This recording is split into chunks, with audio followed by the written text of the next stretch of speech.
வணக்கம் அன்பு சொந்தங்களே. இன்றைக்கி நான் வந்து ஒரு அற்புதமான ஒரு காணொலியோடு வந்திருக்கேன். ஈவன் இது வந்து உங்கள் வாழ்க்கையை மாற்றக்கூடிய, உங்களுடைய இன்வெஸ்ட்மெண்ட் ஸ்டைலையே மாற்றக்கூடிய ஒரு பெரிய முக்கியமான ஒரு காணொலியாக இருக்குன்னு நான் நம்புகிறேன். என்னோட ஒரு 8 வருஷ ஷேர் மார்க்கெட் ட்ரேடிங் இன்வெஸ்ட்மெண்ட் அனுபவத்துக்கு அப்புறமா நான் தெரிஞ்சுக்கிட்ட ஒரு மிகப்பெரிய ஒரு சீக்ரெட்டை நான் இன்றைக்கி உங்கள் கூட ஷேர் பண்ண போகிறேன்.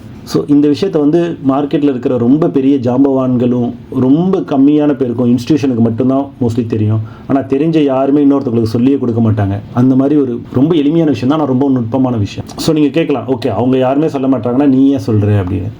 அதுக்கு ஒரு காரணம் இருக்குது. இந்த காணொலி வந்து பங்குச்சந்தையில் ஒரு குறிப்பிட்ட அமௌண்ட் சம்பாரிச்சதுக்கப்புறம் நான் மைண்டில் ஒரு லிமிட் வச்சுருந்தேன். அதை சம்பாரிச்சதுக்கு அப்புறமா தான் இந்த காணொலி நான் பண்ணணும், ரொம்ப வருஷமாக யோசிச்சு வச்ச விஷயம் அது. ஸோ அதுக்கப்புறமா திடீர்னு என்ன ஆச்சுன்னா, ஒரு விஷயம் எனக்கு ரியலைஸ் ஆச்சு. ஓகே, நம்ம ஒரு விஷயம் மற்றவங்களுக்கு சொல்லணும்னு நினைக்கிறோம், ஆனால் அதை நான் சம்பாரிச்சதுக்கப்புறமா தான் நான் அடுத்தவங்களுக்கு சொல்லணும்னு நினைக்கிறேன்னா, அப்படின்னா நான் என்ன மனசில் நான் என்ன நினைக்கிறேன் அப்படின்னா, நான் சம்பாதிக்கிற வரைக்கும் மற்றவங்க யாரும் சம்பாதிக்கக்கூடாதுன்ற நான் நினைக்கிறேன். ஸோ அதனால தான் நான் வந்து அந்த மாதிரி ஒரு டெசிஷன் எடுக்கிறேன் அப்படின்னு சொல்லிட்டு நான் ஒரு நாள் ரியலைஸ் பண்ணேன். அதை யோசிச்சதுக்கு அப்புறமா வந்து ஓகே அப்படின்னா ஓகே நம்ம வந்து இதையும் காலம் தாழ்த்தாமல் இதை உடனே பண்ணணும் அப்படின்னு சொல்லிட்டு எனக்குள்ள உடனே தோணுச்சு. அதனால் இப்போ நான் 2 வீடியோ பண்ண போகிறேன். இது வந்து ஃபஸ்ட்டு வீடியோ. இதில் என்னென்னா, நம்ம வந்து எப்படி இண்டெக்ஸ் ஃபண்டில் ரொம்ப எளிமையாகவும் சக்ஸஸ்ஃபுல்லாகவும் முதலீடு பண்ணலான்னு ஒன்று. 2வது வீடியோ ஸ்டாக்ஸில் எப்படி இன்வெஸ்ட் பண்ணுறது, அதில் எப்படி வந்து ஃபண்டமெண்டல் டெக்னிக்கல் இது 2த்தையும் பார்த்து எப்படி வந்து கரெக்டாக இன்வெஸ்ட் பண்ணுறது அப்படின்ற இந்த 2 வீடியோ வந்து நான் வந்து ஒரு தேங்க்ஸ் கிவிங் வீடியோவாக எல்லாருக்கும் ஷேர் பண்ணணும்னு ஆசைப்பட்றேன். நம்ம வீடியோக்குள்ளே போகிறதுக்கு முன்னாடி ஒரு சின்ன டிஸ்க்ளைமர். நான் இன்னும் செபி ரிஜிஸ்டர்ட் ரிசர்ச் அனலிஸ்ட் ஆகலை. ஸோ இங்கே நான் சொல்கிறது எல்லாமே ஒரு ஸ்டடி பர்பஸ் தான். என்னுடைய எக்ஸ்பீரியன்ஸ், என்னுடைய நாலேஜ், என்னுடைய ரொம்ப வருஷம் ரிசர்ச் பேஸ் பண்ணி நான் இந்த ஸ்ட்ராட்டஜியை வந்து க்ரியேட் பண்ணியிருக்கேன். ஸோ இதில் வந்து லாபமும் வரலாம், நஷ்டமும் வரலாம். ஸோ நீங்கள் வந்து இதை இன்வெஸ்ட் பண்ணுறதுக்கு முன்னாடி உங்களுடைய ஃபினான்ஷியல் அட்வைசர்கிட்ட கேட்டு அதுக்கப்புறமா இன்வெஸ்ட் பண்ணுங்கள். நம்ம எல்லாருக்குமே தெரியும், பங்கு சந்தைன்றது வந்து நிறைய பேர் ஒர்க் பண்ணுற ஒரு இடம். நம்மள மாதிரி ரீட்டைல் பீப்புளில் இன்வெஸ்ட் பண்ணுவாங்க, mutual funds, foreign institutional investors, இவங்க எல்லாரும் இந்த மாதிரி பலதரப்பட்ட மக்கள் வந்து இன்வெஸ்ட் பண்ணுற ஒரு இடம். இந்த டோட்டல் குரூப்லேயும் அதிகமாக லாஸ் பண்ணுறது வந்து ரீட்டைல் பீப்புளாக தான் இருப்பாங்க. ஏன்னா அந்த ஆக்சுவலாக இந்த இடத்துல பார்த்தீங்கன்னா நான் ரீட்டைல் இன்வெஸ்டர் தனியாக வச்சுருக்கேன். ஸோ ஸ்மார்ட் மணி அப்படின்றது வந்து இன்ஸ்டிடியூஷன்ஸ், அது மற்ற சொன்ன ரீட்டைல் பீப்புள் இல்லாத மிச்சம் எல்லாருமே இதில் வந்துடுவாங்க. ஸோ நான் ப்ரோ ட்ரேடர்ஸ் எல்லாத்தையுமே வந்து இந்த ஸ்மார்ட் மணியில் வச்சேன். ஸோ என்ன டிஃப்ரென்ஸ், ஏன் வந்து ரீட்டைல் பீப்புள் அதிகமாக லாஸ் பண்ணுறாங்க? ஏன் அப்படின்னா, நம்ம ரீட்டைல் பீப்புள் வந்து எப்போவுமே நியூஸ் பேஸ்டு சிஸ்டத்தை தான் நம்பியிருப்பாங்க. இப்போ என்னோடய ஃப்ரெண்டு ஒரு ஷேர் வாங்கி அவருக்கு ப்ராஃபிட் வந்துச்சா, சரி நம்ம அந்த ஷேர் வாங்குவோம். இன்னும் ஏதோ நியூஸ் படிக்கிறோம், இந்த ஷேர் வந்து இத்தனை % ரிட்டர்ன் கொடுத்துருக்குன்னு, சரி நம்ம அதனால் வாங்குவோம். நான் வந்து இந்த ஷேரை வந்து டிவிஎஸ் மோட்டார்ஸ் வந்து நான் வந்து ஒரு 10 வருஷத்துக்கு முன்னாடி 20 ரூபாய்க்கு பார்த்தேன், இப்போ வந்து 2000 வந்துருச்சு, ஸோ நான் அதனால் வாங்குகிறேன். இந்த மாதிரி எந்தவித டேட்டா ட்ரைவன் இல்லாமல் நம்ம வெறும் அசம்ஷன்ஸு ப்ளஸ் வந்து ஒரு நியூஸை வச்சு மட்டும்தான் நம்ம இன்வெஸ்ட் பண்ணுவோம். ஆனால் ஸ்மார்ட் மணி என்ன பண்ணுவாங்கன்னா, அவங்க எந்த ஒரு இன்வெஸ்ட்மெண்ட் பண்ணுறதுக்கு முன்னாடியும் அதுக்கு பின்னாடி ஒரு டீப் ரிசர்ச் இருக்கும். அது வந்து மைக்ரோ எக்கனாமிக் லெவல்லேருந்து மேக்ரோ எக்கனாமிக் லெவல் வரைக்கும் அவங்க ஃபுல் டேட்டா அனலைஸ் பண்ணி அதுக்கப்புறமா தான் வந்து அவங்களோட டெசிஷன் இது பண்ணுவாங்க. அடுத்து நம்மளுடைய வாங்குறது விற்கிறது எல்லாமே நம்மளுடைய எமோஷன் பேஸ் பண்ணி தான் இருக்கும். இப்போ வந்து தங்கம் வந்து 30,000 90,000 போச்சுன்னா இப்போ நம்ம போயிட்டு இன்னும் அதிகமாக வாங்குவோம். ஏன்னாக்கா ஐயோ எங்கே 90,000 வந்துச்சு, இன்னும் கொஞ்சம் நாளில் 1.5 லட்ச ரூபா போக வாய்ப்பு இருக்குது, 2 லட்ச ரூபா போக இருக்குது. அது டேட்டா அங்கே என்ன நடந்துகிட்ருக்கு, அது ஏன் அங்கே ஏறிச்சு, எந்த விதமான ரிசர்ச்சும் இல்லாமல் நம்ம பாட்டுக்கு டேரெக்டாக போய்ட்டு கண்ணை மூடிட்டு எல்லாத்தையுமே நம்ம ட்ரைவன் பண்ணுவோம். அதுக்கு நேர்மாறாக இந்த ஸ்மார்ட் மணி அவங்க காசை உள்ளே கொண்டு வராங்க அப்படின்னாக்கா அதுக்கு பின்னாடி வந்து அந்த அளவுக்கு அவங்களோட ரிசர்ச் இருக்கும். அப்புறமா தான் அவங்க வந்து இன்வெஸ்ட் பண்ணுவாங்க. ஸோ நம்ம வந்து ஓகே நம்ம இன்றைக்கி வாங்கினாக்கா எனக்கு வந்து நாளைக்கே வந்து ஒரு பெரிய லாபம் வரணும் அப்படின்ட்டு நம்ம பிளான் பண்ணி நம்ம எல்லாமே பண்ணுவோம். ஆனால் இன்ஸ்டிடியூஷன்ஸ் அவங்க ஒரு ஸ்டாக்கை வந்து சூஸ் பண்ணிவிட்டு அது ஃபுல்லாக தரவாக அனலைஸ் பண்ணிட்டாங்கன்னா அவங்க வருஷ கணக்கில் இன்வெஸ்ட் பண்ணுவாங்க. அவங்களோட என்ட்ரி ரொம்ப ஸ்லோவாக இருக்கும். அதே நேரத்தில் அவங்களோட ப்ராஃபிட் புக்கிங்கும் ரொம்ப கரெக்டான டைமில் இருக்கும். ஸோ நம்ம வந்து ஒரு நல்ல ஒரு மேலே ஏறினதுக்கு அப்புறமா தான் போயிட்டு வாங்குவோம். அதே மாதிரி வேறு வழியே இல்லை, நல்லா கீழே இறங்கிடுச்சுன்னா ஐயோ நம்ம போட்டது வந்து நான் ஒரு 1 லட்ச ரூபா போட்டேன், இப்போ என்கிட்ட 30,000 ரூபா தான் இருக்குது, அந்தளவுக்கு ஃபுல்லாக இறங்கிடுச்சு, இன்னும் இது கீழே இருக்கிற 30,000 போயிடக்கூடாதுன்னு நம்ம போய் வைப்போம். ஆனால் அதுக்கு நேர்மாறாக ஸ்மார்ட் மணி இருக்கிறதுலே ரொம்ப கம்மியான ப்ரைஸில் தான் என்ட்ரி ஆவாங்க. அவங்க எக்ஸிட் பண்ணும்போது ஒரு ஈஃபோரியாவை க்ரியேட் பண்ணி மக்களை வந்து வாங்க வச்சு நீங்கள் வந்து ஒரு ஃபியர் ஆஃப் மிஸ்ஸிங் அவுட்னு சொல்லுவாங்கல்ல, ஐயோ இது விட்டால் இன்னும் வந்து இது இன்னும் பல மடங்கு ஏறிடும் அப்படின்ற ஒரு நியூஸை நிறைய மேனிப்புலேட்டர்ஸ் மூலிமா கொடுத்து அவங்கள உள்ளே வர வச்சுட்டு தான் அவங்க எக்ஸிட் பண்ணுவாங்க. ஸோ அவங்க வந்து பை லோ பண்ணிவிட்டு ரொம்ப ஹையில் செல் பண்ணுவாங்க. நம்ம உல்ட்டா பண்ணுவோம், நம்ம வந்து ஹையான ப்ரைஸில் பை பண்ணுவோம், வெளியில் வர்றது வந்து ரொம்ப கம்மியான ப்ரைஸில் வருவோம். நான் முன்னாடியே சொன்ன மாதிரி நம்மளுடைய எல்லா டெசிஷனும் மோஸ்ட்லி ஏதோ ஒரு நியூஸை பற்றி, இந்த நியூஸில் சொல்லிட்டாங்க, நாளைக்கு இந்த 2 கம்பெனி கொலாபரேஷன் பண்ண போகிறாங்க, இந்த மாதிரி வெறும் நியூஸ்டு பேஸ்டு அசம்ஷன் பேஸ்டில் தான் நம்ம வந்து நம்மளுடைய இன்வெஸ்ட்மெண்ட்டை பண்ணுவோம். ஆனால் ஸ்மார்ட் மணி அந்த நியூஸை க்ரியேட் பண்ணுறதே அவங்களாக தான் இருக்கும். எதுக்குன்னா அவங்க ஹியூஜ் குவான்டிட்டியில் உள்ளே இருப்பாங்க, அவங்க எக்ஸிட் பண்ணணும். அவங்க எக்ஸிட் பண்ணணுன்னா பையர்ஸ் வந்து ஹெவியாக உள்ளே வரணும். ஸோ அதனால் அந்த மேனிப்புலேட் பண்ணி ரீட்டைல் பீப்புள் தலையில் வந்து எல்லாத்தையும் கட்டிட்டு அவங்க வந்து ப்ராஃபிட்டோட வெளில வருவாங்க. ஸோ இப்போ உங்களுக்கே தெரிஞ்சிருக்கும், நம்ம வந்து மார்க்கெட்டில் வந்து பணம் சம்பாதிக்கணும் அப்படின்னா நம்ம வந்து ஸ்மார்ட் மணியாக மாறணும். அதுக்குன்னா அந்த அளவுக்கு நம்மள்ட்ட கேபிட்டல் இருக்காது. ஸ்மார்ட் மணியாக மாறணும் இந்த சென்ஸ், நம்ம வந்து ஸ்ட்ராட்டஜி வந்து ஸ்மார்ட் மணி என்ன பண்ணுறாங்களோ அதை நம்ம பண்ணணும். அப்போ தான் நம்ம வந்து அவங்கள மாதிரி ப்ராஃபிட் ஆக முடியும். ஸோ நம்ம இப்போ இந்த வீடியோக்குள்ளே போகலாம். நம்ம எப்படி ஸ்மார்ட் மணி ஆகுறதுன்றதை பற்றி பார்ப்போம். இன்ஸ்டியூஷன்ஸ் வந்து எப்போவுமே நிறைய விதமான ஸ்ட்ராட்டஜி யூஸ் பண்ணுவாங்க. நான் என்னோடய ஸ்டாக் மார்க்கெட் கேரியரில் நான் பார்த்ததுலேயே, நான் நிறைய வாட்டி நான் ரிசர்ச் பண்ணது, அதுலேயே வந்து பெஸ்ட்டு ஸ்ட்ராட்டஜின்னா நான் இதை சொல்லுவேன். ஏன்னா இது வந்து பல வருஷமாக இது வந்து கரெக்டாக இதே மாதிரி தான் நடந்துகிட்ருக்கு. ஸோ அதனால் இது வந்து ஒரு பெஸ்ட்டு ஸ்ட்ராட்டஜியாக இருக்கும். நான் இந்த வீடியோ ஆரம்பத்திலே சொன்ன மாதிரி, நான் பண்ண போகிற இந்த வீடியோ வந்து பெரும்பான்மையான மக்களுக்கு வந்து ஒரு பெனிஃபிட்டாக இருக்கணும் அப்படின்ற அந்த மைண்ட் செட்டை வச்சுட்டு தான் நான் ஆரம்பித்தேன். ஸோ அதனால் நான் வந்து எல்லா விதமான பீப்பரையும் கவர் பண்ணுறதுக்காக இந்த ஸ்ட்ராட்டஜி டிசைன் பண்ணியிருக்கேன். ஸோ அதை பேஸ் பண்ணி நான் இப்போ டைப் ஆஃப் இன்வெஸ்டர்ஸ், இந்த இன்வெஸ்ட்மெண்ட் இந்த ஸ்ட்ராட்டஜியில் பண்ண போகிறவங்களை வந்து நான் 3ஆக பிரிக்கிறேன். ஒன்று வந்து இன்டைரக்ட் இன்வெஸ்டர்ஸ், அடுத்து வந்து பேசிவ் இன்வெஸ்டர்ஸ், அடுத்து ஆக்டிவ் இன்வெஸ்டர்ஸ்.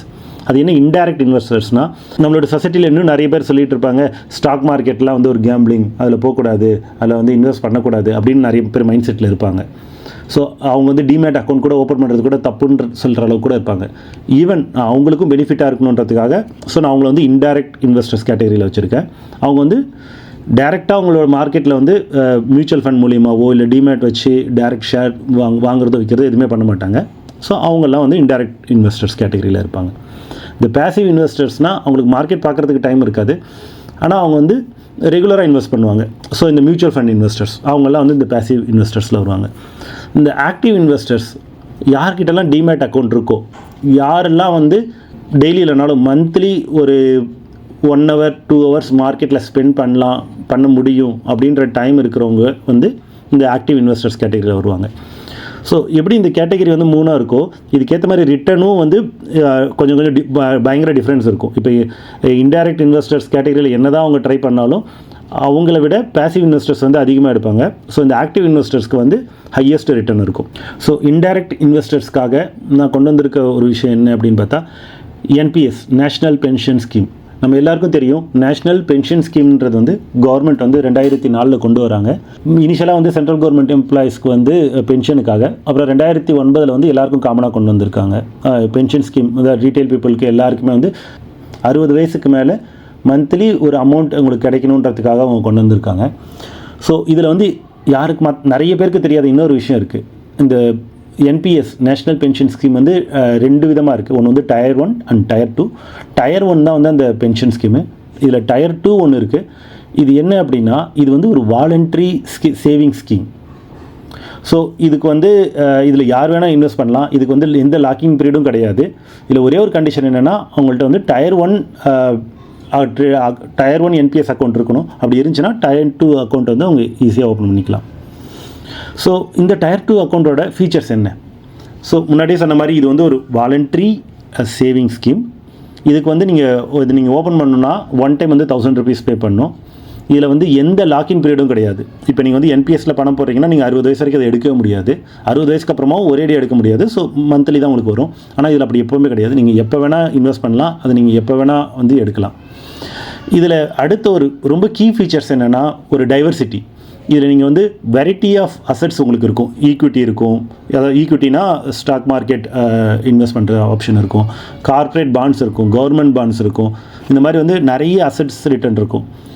ஸோ நீங்கள் வந்து இதை லாக்கின் பீரியட் இல்லாதனால நீங்கள் எப்போ வேணால் எடுக்கலாம். இல்லை வந்து நீங்கள் ஒரு டைமுக்கு அப்புறமா நீங்கள் இதை வந்து ஒரு பெரிய கார்பஸ் கிரியேட் பண்ணணும் அப்படின்னாக்கா நீங்கள் இந்த Tier 2 அக்கௌண்ட்டை Tier 1 அக்கௌண்ட் கூட மெர்ஜும் பண்ணிக்கலாம். இது இல்லாமல் இப்போ வந்து சென்ட்ரல் கவர்மெண்ட் எம்ப்ளாயிஸாக இருந்தாக்க இதில் வர்ற இன்கமுக்கு அவங்களுக்கு 80C கீழே வந்து டேக்ஸ் பெனிஃபிட்டும் கிடைக்கும். ஸோ இதில் வந்து இந்த டயர் 2ல் என்னென்ன அசெட் கிளாஸஸ் இருக்குது? இந்த டயர் 2ல் வந்து முன்னாடி சொன்ன மாதிரி ஈக்விட்டிஸ் இருக்குது. ஈக்விட்டிஸ் ஆக்சுவலாக இங்கே இருக்கிற ஈக்விட்டிஸ் வந்து ஒரு பெரிய சேஞ்ச் இருக்குது. என்னென்னா நீங்கள் எல்லா கம்பெனிலையும் இன்வெஸ்ட் பண்ண முடியாது. இருக்கிற டாப் 200 கம்பெனிஸோட மியூச்சுவல் ஃபண்ட்ஸை மட்டும்தான் நீங்கள் இன்வெஸ்ட் பண்ண முடியும். நீங்கள் இந்த டயர் 2ல் இன்வெஸ்ட் பண்ணணும் அப்படின்னு நீங்கள் ஆரம்பிக்கும் போது உங்கள்கிட்ட வந்து 2 சாய்ஸ் கேட்பாங்க. ஒன்று வந்து ஆக்டிவ் சாய்ஸஸா இல்லை வந்து ஆட்டோ சாய்ஸா அப்படின்னு. இது என்ன அப்படின்னா, ரெண்டுத்துக்கும் என்ன டிஃப்ரென்ஸ் அப்படின்னா, இது ரெண்டுத்துக்கும் என்ன வித்தியாசம் அப்படின்னா, இந்த அசட் அலோகேஷன் வந்து நீங்கள் மேனுவலாக பண்ணுறீங்களா இல்லை வந்து உங்களோட ஏஜ் பேஸ்டு உங்களுடைய வந்து ரிஸ்க் பேஸ்டு வந்து ஆட்டோமேட்டிக்காக அதுவே பண்ணணுமான்றது தான். ஸோ இந்த ஆக்டிவ் சாய்ஸ் என்ன ஆகும் அப்படின்னா, நீங்கள் வந்து ஒவ்வொரு அசட் கிளாஸ்லையும் எவ்வளோ அசட் வந்து நீங்கள் இது அலோகேட் பண்ணணுன்றது உங்கள் கையில் இருக்கும். நீங்கள் வந்து உங்களோட ஃபுல் அமௌண்ட்டையும் நீங்கள் வந்து ஈக்விட்டியில் போடலாம், இல்லை வந்து 20% கார்ப்பரேட் பாண்டில் போடலாம். இந்த மாதிரி நீங்கள் உங்களோட அசட் கிளாஸஸை நீங்களே சூஸ் பண்ணிக்கலாம். ஆனால் இந்த ஆட்டோ சாய்ஸில் உங்களோட ஏஜை பொறுத்து, உங்களோட வயசை பொறுத்து அந்த ஈக்விட்டி விசஸ் பாண்ட் இந்த ரேஷியோ வந்து எப்படின்றது வந்து அது ஆட்டோமேட்டிக்காக அந்த சாஃப்ட்வேரை டிசைன் பண்ணி உங்களுக்கு கொடுக்கும். ஸோ இந்த டெக்னிக்கில் நம்ம வந்து ஆக்டிவ் சாய்ஸ் சூஸ் பண்ண போகிறோம்.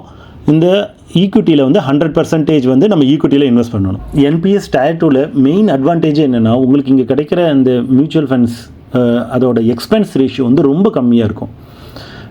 நம்மள நிறைய பேருக்கு வந்து எக்ஸ்பென்ஸ் ரேஷியோனா என்னன்னே தெரியாது. அதை நம்ம வந்து மியூச்சுவல் ஃபண்டில் இன்வெஸ்ட் பண்ணும்போது பார்க்க கூட மாட்டோம். ஆனால் இது வந்து ரொம்ப முக்கியமான ஒரு விஷயம். எக்ஸ்பென்ஸ் ரேஷியோ அப்படின்றது வந்து அந்த மியூச்சுவல் ஃபண்டில் எக்ஸ்பென்ஸ் ரேஷியோன்றது அந்த மியூச்சுவல் ஃபண்ட் அந்த மேனேஜ் பண்ணுறாங்க இல்லையா, அவங்களுக்கு நம்ம கொடுக்குற கமிஷன். ஸோ இப்போ வந்து 1% பெர் இயர்னா நீங்கள் இது வந்து ஆக்சுவலாக கம்மியாக தெரியும் 1% தானே அப்படின்னு. ஆனால் நீங்கள் யோசிச்சு பாருங்கள், ஒரு மியூச்சுவல் ஃபண்டை நீங்கள் 10 வருஷம் ஹோல்டு பண்ணுறீங்க, அது உங்களுக்கு வருஷம் 10% வந்து ரிட்டர்ன் கொடுத்துருக்கு அப்படின்னா, நான் டோட்டலாக வந்து 10 வருஷத்தில் வந்து 100% ரிட்டர்ன் அது கொடுத்துருக்குன்னா 10% வந்து நீங்கள் வந்து வெறும் கமிஷனை மட்டும் கொடுக்க போகிறீங்க. அப்படின்னா பார்த்துக்கோங்க அது எவ்வளோ பெரிய அமௌண்ட் அப்படின்னு. இந்த என்பிஎஸ் டயர் 2 அக்கௌண்ட்டில் இருக்கிற ஒரு பெஸ்டஸ்ட் விஷயம் என்ன அப்படின்னா, இங்கே எக்ஸ்பென்ஸ் ரேஷியோ வந்து ரொம்ப கம்மி. ஸோ அதனால் நம்ம வந்து நமக்கு பெரிய லாஸே பெரிய ஒரு எக்ஸ்பென்சஸ் இருக்காது. அடுத்து நீங்கள் இந்த ஆக்டிவ் டு ஆட்டோ வந்து நீங்கள் வருஷத்துக்கு 2 வாட்டி இந்த ஸ்கீமை நீங்கள் வந்து சேஞ்ச் பண்ணிக்கலாம். அதேமாதிரி உங்களுடைய ஃபண்ட் மேனேஜர்ஸ் எந்தெந்த ஃபண்டில் நீங்கள் சூஸ் பண்ணணும் அப்படின்னு நீங்கள் வருஷத்துக்கு 1 வாட்டி உங்களால் மாற்றிக்க முடியும். இந்த பேசிவ் இன்வெஸ்ட்மெண்ட்னு நான் என்ன கேட்டகரைஸ் பண்ணியிருக்கேன் அப்படின்னா, மியூச்சுவல் ஃபண்ட் இன்வெஸ்ட்மெண்ட் வந்து நான் இதில் சொல்கிறேன். நம்மள பல பேர் வந்து மியூச்சுவல் ஃபண்ட்ஸில் இன்வெஸ்ட் பண்ணிகிட்டு இருப்போம்.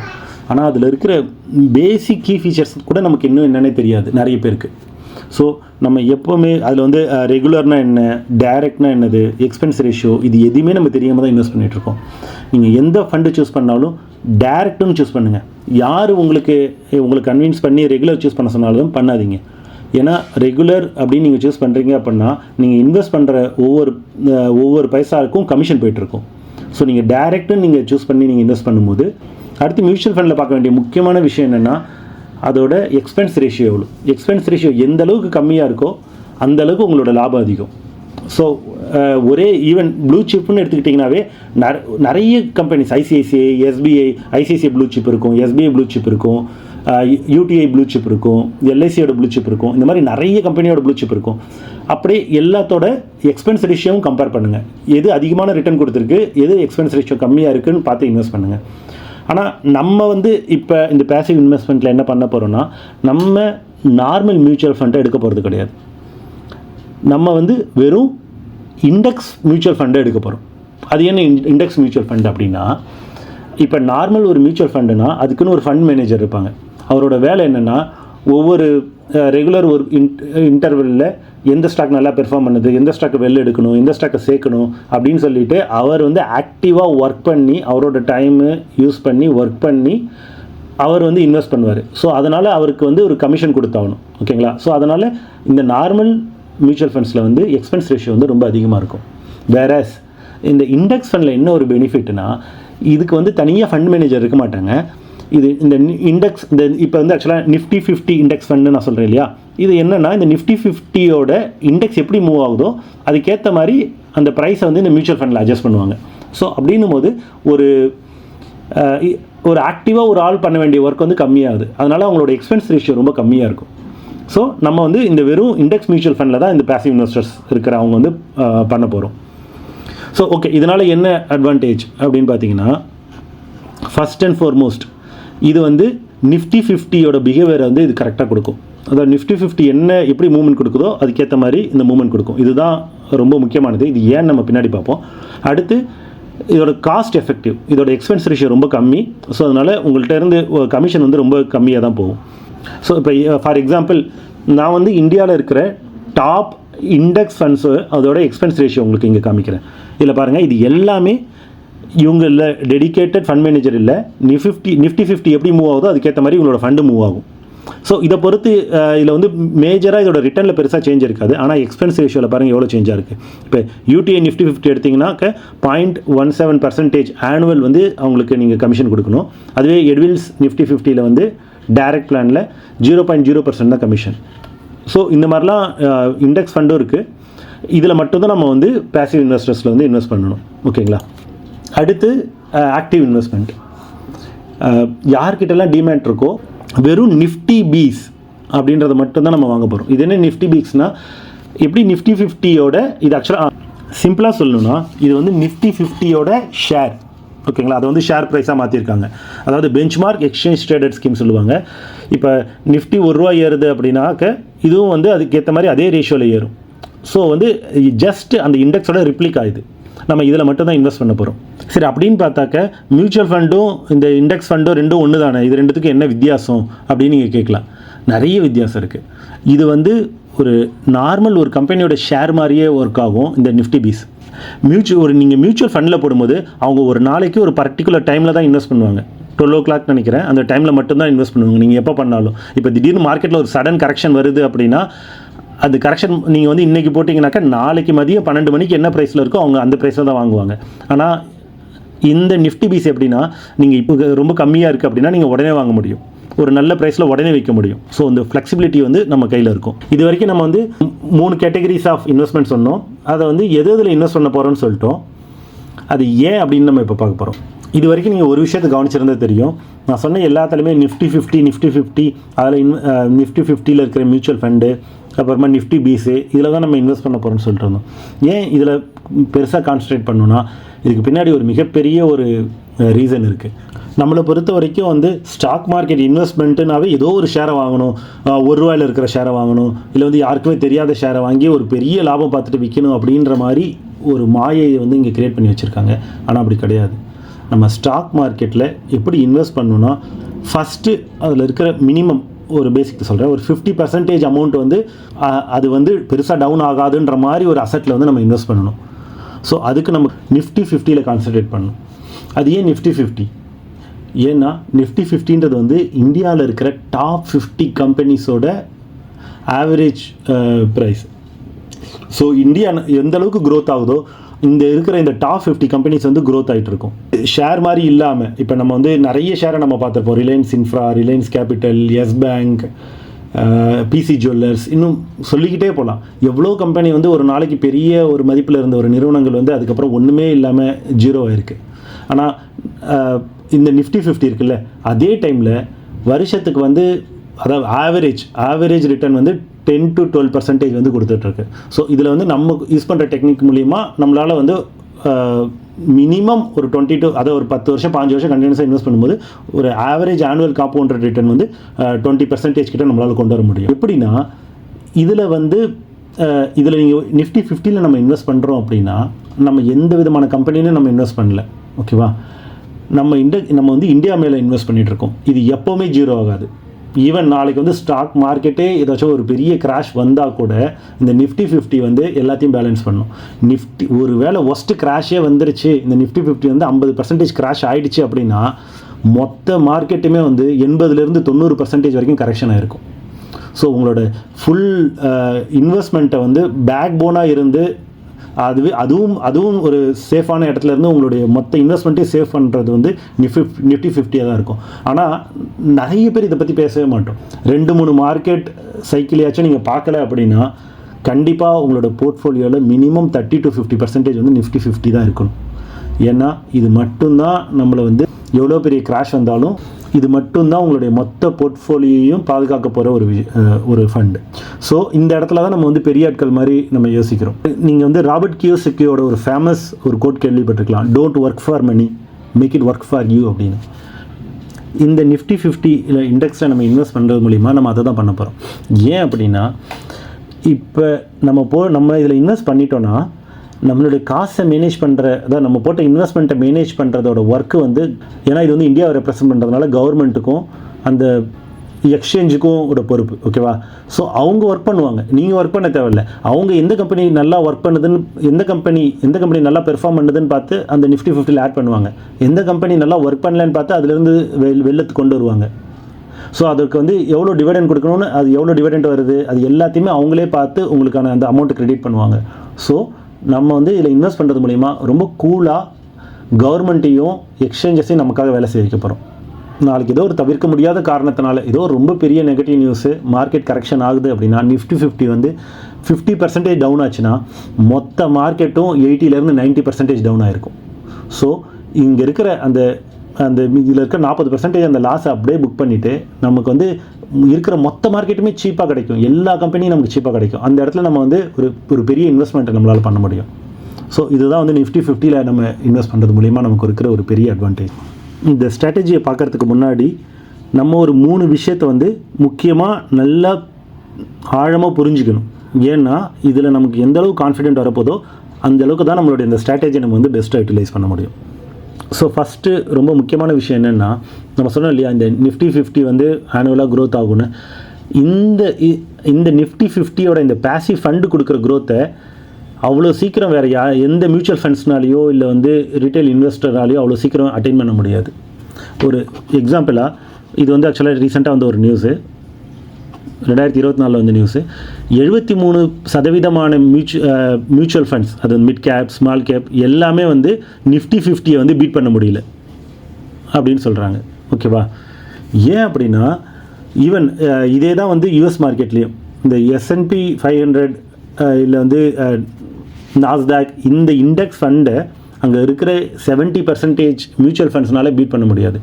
நல்லா யோசிச்சு பாருங்கள், நீங்கள் வந்து எந்த விதமான எக்ஸ்பென்ஸ் ரேஷியோ இல்லாமல் ஈஸியாக உங்களுக்கு கிடைக்கிற பேசிவாக நீங்கள் இன்வெஸ்ட் பண்ணுற அது கிடைக்கிற ரிட்டர்னை நீங்கள் எக்ஸ்ட்ரா நிறையா கமிஷன் கொடுத்து நீங்கள் வாங்கி வைக்கிற உங்களால் ஃபண்டால் கொடுக்க முடியல. இதிலேருந்தே தெரியுது எது வந்து ரொம்ப வைஸ் சாய்ஸ் அப்படின்னு. Index fund is the wise choice. அடுத்த ஒரு பெரிய மித் என்னென்னா, ஸ்டாக்கில் இன்வெஸ்ட் பண்ணுறது மூலிமா தான் பெருசாக லாபம் சம்பாதிக்க முடியும் அப்படின்றது இருக்கு இல்லையா? இது வந்து ஒரு மிக தப்பான விஷயம். ஃபார் எக்ஸாம்பிள், ஆக்டிவாக வந்து இன்வெஸ்ட் பண்ணுற ரெகுலர் இன்வெஸ்டர்ஸில் 90% வந்து அவங்க இண்டெக்ஸ் ஃபண்டை கூட மீட் பண்ண மாட்டாங்க லாங் ரன்னில். ஏன்னா நம்ம ஒரு ஸ்டாக்கை வாங்குகிறோம் அப்படின்னாக்க ஈக்குவலாக வாங்க மாட்டோம். ஓகேங்களா? ஒரு இதில் அதிகமாக வாங்குவோம், ஒன்று இதில் கம்மியாக வாங்குவோம். அதில் நிறைய விதம் வந்து நம்ம சின்ன சின்ன மிஸ்டேக் நம்ம பண்ணுவோம். அந்த இடத்துல நம்ம சரி பண்ணும்போது நம்மளோட சைக்காலஜி இஷ்யூ உள்ள வந்து நம்ம அதை சரி பண்ண முடியாமல் இந்த இடத்துல லாஸ் ஆகும். ஸோ இப்படி வந்து ஒரு இதில் பெருசாக ப்ராஃபிட் வரும், ஒரு இதில் பெருசாக லாஸ் வரும். நீங்கள் அப்படின்னு ஆவரேஜாக நீங்கள் ஒரு 10 வருஷம் 5 வருஷத்துக்கு பார்க்கும்போது நம்ம நிறைய பேர் இண்டெக்ஸ் ஃபண்டை கூட நம்மளால் பீட் பண்ணியிருக்க முடியாது. இதில் நிறைய எக்ஸப்ஷன்ஸ் இருக்குது. ஸோ அதெல்லாம் நம்ம வந்து அடுத்தது பார்த்துக்கலாம். வாரன் பஃபட்டோட ஒரு ஃபேமஸான கோட்டை நம்ம எல்லாருமே கேட்டிருப்போம், be greedy when everyone is in fear, be fearful when everyone is in greedy. So எல்லாருமே வந்து ரீட்டைல் பீப்புள் வந்து ரொம்ப ஐயோ இன்னும் மேலே ஏறப்போகுதுன்னு சொல்கிறாங்கன்னா நம்ம அந்த இடத்துல வெளில வரணும்னு அர்த்தம். எல்லாருமே பயப்படுறாங்கன்னா அப்போ நம்ம உள்ளே போகணுன்றது அர்த்தம். ஸோ எக்ஸாம்பிள் வந்து ரீசெண்டாக பாருங்கள், இப்போ ரீசெண்டாக 2024 வாரன் பஃபெட் வந்து $300 பில்லியன் வந்து கேஷாக வச்சுருக்காரு. இது எவ்வளோ பெரிய அமௌண்ட்டு அப்படின்னா 25,000 பில்லியன் இந்தியன் ருபீஸ். இவ்வளோ பெரிய அமௌண்ட்டை வந்து அவரோட பெர்க்ஷைர் ஹாத்வே அப்படின்ற அவரோட கம்பெனியோட இதிலேருந்து அவர் கேஷாக வச்சுருக்காரு. எதுக்கு அவர் 2024 எடுத்து, ஆக்சுவலாக 2024 நம்ம நிஃப்டி வந்து 30,000 போய்டும் 40,000 போய்டும்னு நம்ம ஹெவியாக பிட் பண்ணிகிட்டு இருக்கு இந்த சமயம். அந்த சமயத்தில் வந்து இதே சேம் சினாரியோ தான் யூஎஸ்லேயும் நடந்துட்டு இருந்துச்சு. ஓகேவா? அப்படி இருக்கும்போது அவர் வந்து அவரோட ப்ராஃபிட்டை புக் பண்ணிட்டு கையில் கேஷாக வச்சுருக்காரு. இதுக்கு முன்னாடியும் 2006 வந்து அவரோட எல்லா ப்ராஃபிட்டையும் அவர் புக் பண்ணி கையில் கேஷாக வச்சு ரெடியாக உட்காந்துருந்தார். அப்போ தான் வந்து யூஎஸ் ஹவுசிங் பபுள் நடந்துச்சு 2008 ஒரு பெரிய மார்க்கெட் கிராஷ். ஸோ அவரோட வெல்த் வந்து இந்த மாதிரி தான் அவர் கிரியேட் பண்ணார். ஸோ அப்போ ஒரு தெரியுதா, நம்ம வந்து எப்போ பெருசாக பெட் பண்ணுறோமோ அப்போ வந்து பெரிய பெரிய பண முதலைகள் இல்லை பெரிய பெரிய இன்வெஸ்டர்ஸ் வந்து அவங்க ப்ராஃபிட்டை புக் பண்ணிட்டு அவங்க வந்து எதுக்கோ வெயிட் பண்ணிகிட்டு இருக்காங்க. இது இப்போ மட்டும் கிடையாது, இது நிறைய வாட்டி நடந்துக்கிட்டு இருக்கு. இதுக்கு ஏன் ரீசன்லாம் அவங்க ரீசன் சொல்ல மாட்டாங்க. ஓகேவா? அவங்க வந்து be fearful when everyone is in greed அப்படின்னு ஒரே வார்த்தையில் சொல்லி முடிச்சிருவாங்க. அது என்ன அப்படின்னு நமக்கு எக்ஸ்பிளைனே பண்ண மாட்டாங்க. ஏன் பண்ண மாட்டாங்கன்னா, அவங்க அந்த விஷயத்தெல்லாம் சொல்லி கொடுத்தா நம்ம தான் அவங்களுக்கு காம்படிட்டர். நம்ம லாபம் சம்பாதிக்க ஆரம்பிச்சிட்டோன்னாக்கா அவங்க வந்து நஷ்டத்தை புக் பண்ணணும். ஸோ அதனால் நமக்கு சொல்ல மாட்டாங்க. ஸோ அடுத்து முக்கியமான ஒரு விஷயம், இது வந்து எக்ஸ்பிஎஸ் ஸ்டாண்டர்ட் அண்ட் புவர் 500 யூஎஸோட ஒரு இண்டெக்ஸ் ஃபண்டு. ஸோ இது வந்து ஆக்சுவலாக வாரன் பஃபெட் வந்து அவரோட மொத்த ப்ராஃபிட்டையும் 300 பில்லியன் வந்து கேஷாக மாற்றும் போது மார்க்கெட் வந்து 5364 இருந்துச்சு. ஸோ இப்போ 2025 வரைக்கும் கிட்டத்தட்ட 14% ஏறி இருக்குது. யோசிச்சு பாருங்கள், அவர் வந்து 300 பில்லியனை ஜஸ்ட் ஒரு வருஷம் எக்ஸ்ட்ரா கையில் வச்சுருந்தாருனாக்க அது வந்து 300 பில்லியன் வந்து 330 பில்லியன் US டாலர்ஸாக மாறி இருக்கும். கரெக்டாக? அப்போ இவ்வளோ பெரிய ஒரு 13% வந்து அவர் மிஸ் பண்ணியிருக்காரு அப்படின்னு நம்ம நினைக்கிறோம். கரெக்டாக? ஆனால் அப்படி கிடையாது. மார்க்கெட் எப்போவுமே எக்ஸாக்டாக நம்மளோட டாப்பையும் பாட்டமையும் நம்மளால் இது பண்ண முடியாது. நம்ம வந்து கொஞ்சம் நம்ம எடுக்கிற டெசிஷன் வந்து கொஞ்சம் சேஃபர் சைடில் இருந்து தான் ஆகணும். ஸோ நம்ம வந்து எப்போவுமே மார்க்கெட்டில் வந்து கொஞ்சம் மணியை விட்டு தான் ஆகணும். ஓகேங்களா? ஸோ நம்ம வந்து நம்மளுடைய ப்ராஃபிட்டையோ இல்லை வந்து நம்மளுடைய ப்ராஃபிட் வந்து பொட்டென்ஷியல் ப்ராஃபிட் வந்து நம்ம கொஞ்சம் விட்டு தான் ஆகணும். அந்த நேரத்தில் வந்து ஐயோ நம்ம இதை மிஸ் பண்ணிட்டோமே அப்படின்னு அர்த்தம் கிடையாது. நீங்கள் வந்து சக்ஸஸ்ஃபுல்லாக இருக்கணும்னா நீங்கள் இதை பண்ணி தான் ஆகணும். ஓகேவா? We have to leave some money on the table. அப்படி இருந்தால் தான் நம்ம சக்ஸஸ்ஃபுல்லாக இருக்க முடியும்.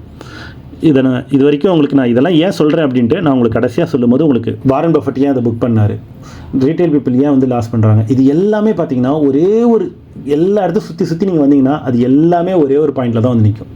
வாங்க உங்களுக்கு அது என்ன ரகசியம் அப்படின்னு பார்ப்போம். அந்த மிகப்பெரிய ரகசியம் என்ன அப்படின்னா, த ஹிஸ்ட்ரி ரிப்பீட்ஸ். மார்க்கெட்டில் ஒரே ஒரு விஷயந்தான் வந்து திரும்ப திரும்ப திரும்ப திரும்ப நடந்துகிட்ருக்கோம். அதை நம்ம கவனிக்காததுனால தான் வந்து நமக்கு அது நிறைய விஷயம் நமக்கு புரியாமலே ஏன் நமக்கு அது வந்து ஒரு மிகப்பெரிய ஒரு விஷயமாக நமக்கு தெரிஞ்சிருக்கும்.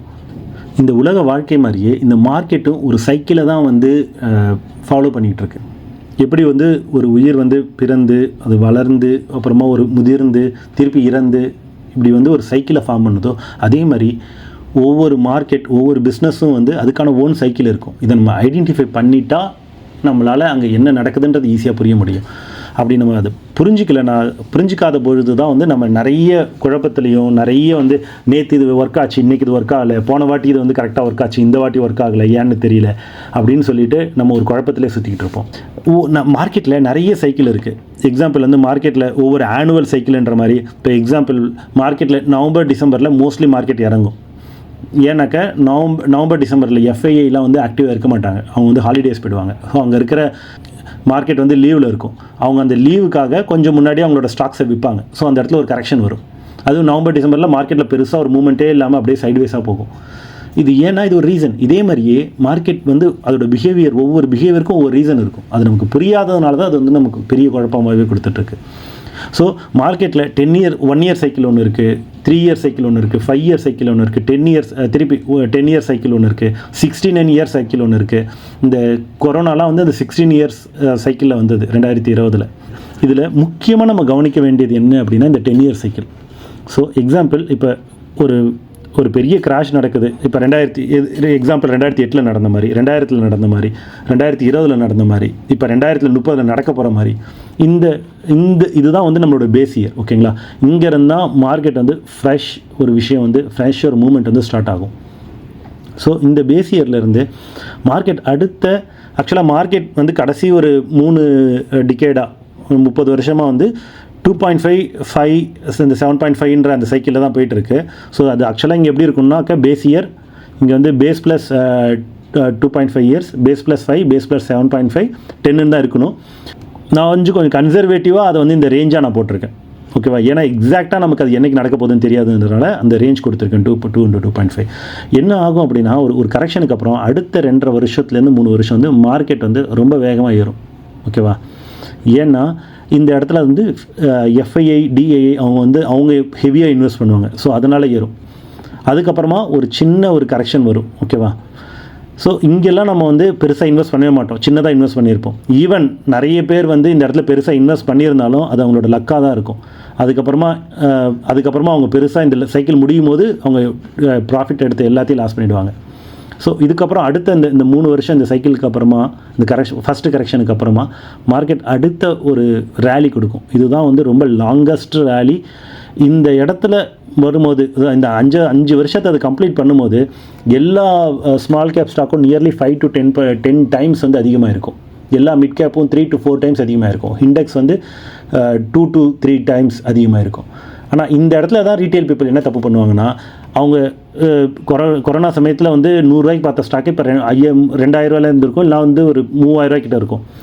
இவங்க இந்த இடத்துல வந்து இந்த சைக்கிளை புரிஞ்சிக்காமல் இந்த இடத்துல அடுத்த ப்ரெடிக்ஷன் எடுப்பாங்க. என்னென்னா, இப்போ 100 ரூபாயிலேருந்து 2000 வந்துச்சுன்னா இப்போ 2000 ரூபாயில் இருக்கிறது 20,000 ரூபாய்க்கு போகும் அப்படின்னு சொல்லிட்டு இந்த 2024-25 வந்து ஹெவியாக இன்வெஸ்ட் பண்ணுவாங்க. ஸோ இங்கே மார்க்கெட் வந்து அடுத்தது கரெக்ஷன் எடுக்கும். அவங்களோட எக்ஸ்பீரியன்ஸ் சுத்தமாக இதாக இருக்கும். ஏன்னா அவங்க கண்டினியூஸாக கடந்த 5 வருஷமாக பார்த்தது என்னென்னா, கொஞ்சம் இறங்குச்சுன்னா அதை விட அதிகமாக ஏறிச்சு, கொஞ்சம் இறங்குச்சுன்னா இன்னும் வேகமாக ஏறிச்சு ஸ்மால் கேப்லாம். ஸோ அவங்களுடைய சைக்காலஜி வந்து அந்த மெமரி வந்து அவங்களுக்கு திருப்பி சொல்லும், வெயிட் பண்ணு பெருசாக ஏறும், ஸ்மால் கேப் பயங்கரமாக ஏறும், இது வந்து இன்னொரு 10 மடங்கு ஆகும், 5 மடங்கு ஆகும் அப்படின்னு சொல்லிட்டு அவங்களுக்குள்ளே வந்து நமக்குள்ளே இருக்கிற அந்த ஓன் ப்ரோக்ராம் வந்து நம்மளை தப்பாக கைட் பண்ணும். ஸோ இப்போ மார்க்கெட் வந்து திருப்பி இந்த 5 வருஷ கரெக்ஷனை முடித்ததுக்கப்புறமா இப்போ ஒரு மூமெண்ட் வரும். இந்த மூமெண்ட் வந்து மோஸ்ட்லி இண்டெக்ஸ் ஃபண்டுன்றது வந்து லார்ஜ் கேப் ஸ்டாக்ஸில் மட்டும்தான் வரும். ஸ்மால் கேப் வந்து இந்த 5 வருஷ ஹை இருக்கு இல்லையா, அந்த ஹையை விட தாண்டி ஒரு மேக்ஸிமம் 10 to 20% மட்டும்தான் போகும். திருப்பி வந்து இங்கேருந்து ஒரு 3 மடங்கு 4 மடங்குலாம் போகாது. அதுக்கப்புறமா அடுத்து இந்த பேஸ் கரெக்ஷன்லேருந்து ஒரு 7வது வருஷம் வந்ததுக்கப்புறமா இங்கே தான் மொத்த மார்க்கெட் வந்து ஃபுல் ஹைலி இன்ஃப்ளேட்டட் மார்க்கெட்டாக இருக்கும். ஸோ இந்த இடத்துல வந்து பிக் மணிக்கு தெரியும் மார்க்கெட் ஒரு பெரிய கரெக்ஷன் ஆக போகுது, அதுக்கு தயாராகுது அப்படின்னு சொல்லிட்டு அவங்களோட பொசிஷன்ஸை, அவங்களோட ஸ்டாக்ஸை வந்து இங்கே ரீஷஃபில் பண்ணுவாங்க, ரீஅலோகேட் பண்ணுவாங்க. ஆனால் இந்த இடத்துல தான் நம்ம ஹெவியாக இன்வெஸ்ட் பண்ணிருப்போம். மார்க்கெட் இன்னும் மேலே, அதாவது ஒன்று ஹெவியாக இன்வெஸ்ட் பண்ணிருப்போம், இல்லைனா நம்மளை சுற்றி ஃபுல்லாக நெகட்டிவ் நியூஸ் வர ஆரம்பிச்சிடும். மார்க்கெட் பெரிய கரெக்ஷன் ஆக போகுது, இன்னும் ஒரு 40% கரெக்ஷன் எக்ஸ்பெக்ட் பண்ணுறோம் அப்படின்னு சொல்லிட்டு ஃபினான்ஷியல் எக்ஸ்பர்ட்ஸ்லாம் வந்து நியூஸ் பேப்பர்லேயும் இல்லை மீடியாலையும் கொடுத்துட்ருப்பாங்க. இவங்க சொல்கிறத நம்பி நம்ம வந்து ஹெவியாக வந்து ரீட்டைல் பீப்புள் வந்து இந்த இடத்த ஷார்ட் எடுத்துகிட்டு இருப்பாங்க. அடுத்த ஒரு 2 வருஷத்துக்கு அவங்களால எவ்வளோ காசு இருக்கோ, அவங்களால எவ்வளோ செல் பண்ண முடியுமோ எல்லாத்தையும் விற்றுட்டு வெயிட் பண்ணிட்டுருப்பாங்க மார்க்கெட் இறங்கணும். ஆனால் அப்போ மார்க்கெட் இறங்காமல் அந்த இடத்துல ஹையர் ஹை வச்சுட்டு கூலாக வெயிட் பண்ணிகிட்ருக்கோம். ஏன்னா இவங்க ஒரு சுச்சுவேஷனில் இந்த ரீட்டைல் பீப்புளெலாம் ஃப்ரஸ்ட்ரேட் ஆகிட்டு, சரி இதுக்கப்புறம் மார்க்கெட் இறங்காதுடா, இதுக்கப்புறம் பெருசாக ஏறுண்டா அப்படின்னு நினைக்கிற சமயத்தில் தான் அடுத்த ஒரு பெரிய கிராஷ் வரும். கிட்டத்தட்ட ஒரு 30% இல்லைனா ஒரு இப்போ ரீசெண்டாக கொரோனாவில் வந்து நிஃப்டி 50 வந்து 30% வந்துச்சு. நிஃப்டி ஸ்மால் கேப்பு இதெல்லாம் வந்து 50 to 60% கரெக்ஷன் வந்துச்சு. அந்த மாதிரி கரெக்ஷன் வரும். ஸோ இது வந்து ஒரு சைக்கிள். ஸோ இதை நீங்கள் புரிஞ்சுக்கிட்டீங்க அப்படின்னா நீங்கள் மார்க்கெட்டை பார்க்குற விதமும் நீங்கள் இன்வெஸ்ட் பண்ணுற விதமும் எல்லாமே வேறு மாதிரி மாறிடும். ஸோ போனஸாக ஒரு விஷயம் என்னென்னா, இப்போ இதே மாதிரி இந்த சைக்கிளில் இப்போ இந்த 2025 இந்த கரெக்ஷனை முடிச்சுட்டு என்றைக்கு வந்து ட்ரம்ப் இந்த ரெசிப்ரோக்கல் டேரிஃப்னு அனௌன்ஸ் சொல்லி மார்க்கெட் வந்து 4% இறங்கிச்சோ, அதுதான் இந்த மொத்த மார்க்கெட்டோட அந்த 5 இயர் கரெக்ஷனோட லோ பாயிண்ட். ஸோ இப்போ மார்க்கெட் வந்து அடுத்த ஒரு ஹையை நோக்கி போயிட்டுருக்கு. ஸோ இது வரைக்கும் நம்ம வந்து இதெல்லாம் ஏன் இப்படி நடக்குது, ஓகேவா, மார்க்கெட் எப்படி பிஹேவ் பண்ணும் அப்படின்னு நம்ம பார்த்துட்டோம். இப்போ தான் மெயினாக நம்ம எப்படி இன்வெஸ்ட் பண்ணுன்றது வரப்போகிறோம். ஸோ நம்ம இந்த 3 டைப் ஆஃப் இன்வெஸ்டர்ஸ் பார்த்தோம் இல்லையா, இன்டைரக்ட், ஆக்டிவ், பேசிவ் எல்லாமே. நம்ம இந்த பேஸ் இயர்ஸில் நம்ம எப்பப்பெல்லாம் நமக்கு சான்ஸ் கிடைக்குதோ, இப்போ வந்து இந்த base year plus T+2.5 T+5 இப்போ ரீசெண்டாக நடந்த இந்த கரெக்ஷன், இது எல்லாத்துலேயுமே நம்ம லம்சமாக இங்கே இன்வெஸ்ட் பண்ணணும், ஓகேவா. ஸோ இது இல்லாமல் நீங்கள் வந்து இந்த மந்த்லி இன்வெஸ்ட்மெண்ட்டும் பண்ணலாம். ஸோ ஆக்டிவ் இன்வெஸ்டர்ஸாக இருக்கிறவங்க இதில் இன்னொரு பெட்டரான ஒரு விஷயம் என்ன பண்ணலாம் அப்படின்னா, மார்க்கெட் நிஃப்டி எப்பெல்லாம் வந்து 2% டவுனு நமக்கு நியூஸ் வருதோ அப்போ மட்டும் இன்வெஸ்ட் பண்ணலாம். இது வந்து ஆக்சுவலாக இதை நம்ம எக்ஸ்ட்ரா இந்த ஆடட் பாயிண்ட்டை பண்ணுறதுனால நமக்கு வந்து சாலிடாக CAGR வந்து எக்ஸ்ட்ரா ஒரு 5% வந்து நம்மளால் இது பெனிஃபிட் எடுக்க முடியும், ஓகேவா. ஸோ இப்போ முக்கியமான விஷயம் என்னென்னா, நம்ம ப்ராஃபிட் வந்து ஒன்று நம்ம இந்த பேஸ் இயர்லேருந்து இந்த 2.5 இருந்தால் இங்கே வந்து புக் பண்ணணுன்னு அவசியம் கிடையாது. ஸோ இந்த ஃபஸ்ட் இது வந்து நம்ம இங்கே வந்து இன்னும் லம்சம் மட்டும் டேரெக்டாக ஆட் பண்ணியிருக்கலாம். இதுவே இந்த 5 இயர்ஸ்க்கு வரும்போது இந்த 4 இயர்ஸ் வாரன் பஃபெட் பண்ண மாதிரி 2024 2034 இந்த இடத்துல நம்ம ப்ராஃபிட்டை புக் பண்ணலாம். ஓகேவா? பண்ணிவிட்டு திருப்பி இந்த கரெக்ஷனில் வாங்கலாம். ஸோ நம்ம இப்போ 2025 இருக்கிறதுனால இப்போ என்ன பண்ணணும்னா நம்ம மாதம் இன்வெஸ்ட் பண்ணிட்டே வரணும். நம்மளுடைய மொத்த கார்பஸை 2028 செகண்ட் ஹாஃபில் நம்ம வந்து சிஸ்டமேட்டிக் வித்ட்ரால் பிளான் மூலிமா கொஞ்சம் கொஞ்சமாக வெளில வரணும். என்னென்னா ஃபஸ்ட்டு இருக்கிற பாதி தான் வெளில இருந்துடணும். திருப்பி ஒரு 6 மாதம் மார்க்கெட் இன்னும் ஒரு 5% இருந்துச்சுன்னா அங்கே கொஞ்சம் வெளில வரணும். திருப்பி கொஞ்சம் வெளில வரணும். 2029 கிட்ட 2029க்கு கொஞ்சம் முன்னாடி 28 லாஸ்ட் 29ல் நம்மள்கிட்ட மார்க்கெட்டில் பெருசாக எந்த இன்வெஸ்ட்மெண்ட்டும் இருக்கக்கூடாது. நம்ம எல்லா ப்ராஃபிட்டையும் புக் பண்ணி நம்மளும் ரிச் பீப்புள் மாதிரி கேஷை கையில் வச்சுட்டு உட்காந்துருக்கணும். எதுக்கு? அடுத்த கரெக்ஷனுக்கு.